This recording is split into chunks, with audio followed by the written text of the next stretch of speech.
Mais avant cela, faisons un tour dans l'univers de l'immobilier. L'IMSEE, l'Institut monégasque de la statistique et des études économiques, a sorti un observatoire dédié à ce secteur d'activité. A noté par exemple que le prix moyen au mètre carré diminue légèrement de 1,1%, passant ainsi en dessous des 48 000 euros le mètre carré, 47 619 euros pour être précis. Et le montant cumulé des transactions, autrement dit la vente et la revente, diminue nettement, moins 22,3%, et retrouve un niveau comparable à 2017. Pour développer tout cela, nous sommes avec un membre du conseil d'administration de la Chambre immobilière monégasque, Anne-Marie Monaco. Bonsoir. Bonsoir. Comment se porte le secteur de l'immobilier monégasque dans le contexte actuel? Écoutez, je pense que la profession n'a pas vraiment à se plaindre. Évidemment, nous avons eu quand même quelques difficultés en 2019 parce que nous n'avons pas travaillé toute l'année. Mais dans l'ensemble, nous sommes contents des résultats. Le prix au mètre carré a évolué depuis l'année dernière, depuis cette crise sanitaire, ou pas du tout? Écoutez, je pense que vous faites allusion à l'Observatoire de l'immobilier. Mhm. Si vous regardez, on a perdu à peu près 1%. Je ne pense pas que 1% soit quelque chose de significatif. Dans les autres pays, ils commencent à considérer les chiffres quand ils baissent de plus de 5%. Et dans le contexte actuel, nous n'avons pas travaillé, comme je venais de vous le dire, sur Oui. toute l'année. Donc si vous rapportez ça à 9 ou 10 mois, je pense que les chiffres sont bons. On a probablement surperformé, si on porte ça sur l'année, on a surperformé par rapport à 2019. D'accord, d'accord. Quelles sont les tendances actuelles? Les acheteurs achètent de l'immobilier de la même façon? Alors, on a toutes sortes d'acheteurs. Ce sont généralement ou soit des résidents ou des monégasques ou des étrangers, bien évidemment. L'achat est peut-être facilité actuellement compte tenu du contexte parce que vous n'êtes pas sans savoir que les taux de crédit sont bas. Donc peut-être certaines personnes qui sont résidents en principauté et qui étaient locataires jusqu'à là ont décidé de s'endetter pour acheter le bien en question. Ça c'est le premier point.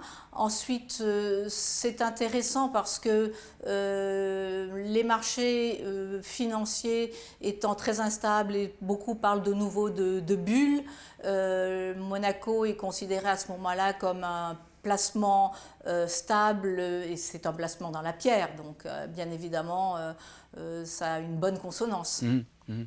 Et sur quel type de bien se porte l'intérêt des acquéreurs actuellement? Il y a un stéréotype de l'acquéreur et du bien qu'il achète?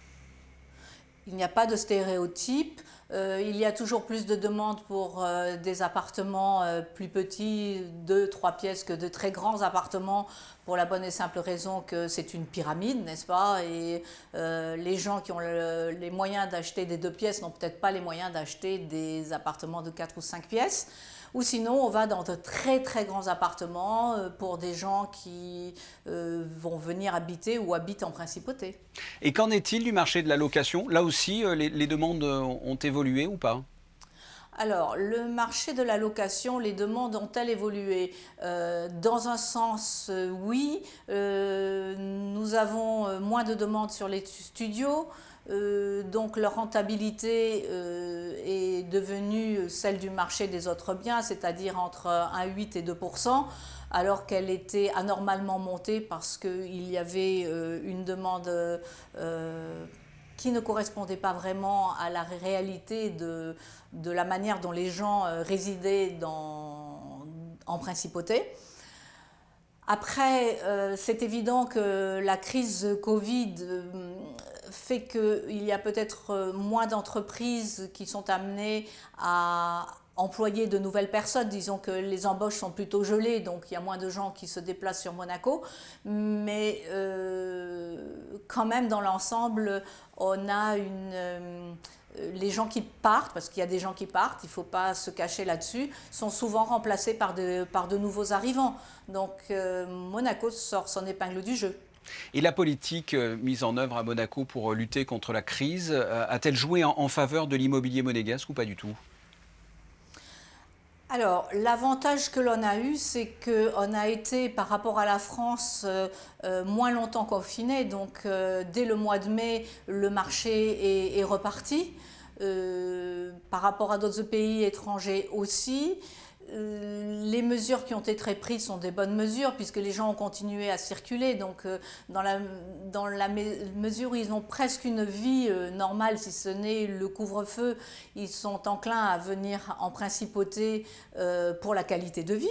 Donc, je pense que le gouvernement a pris les mesures qui étaient adéquates à la situation sanitaire et pour préserver l'économie aussi.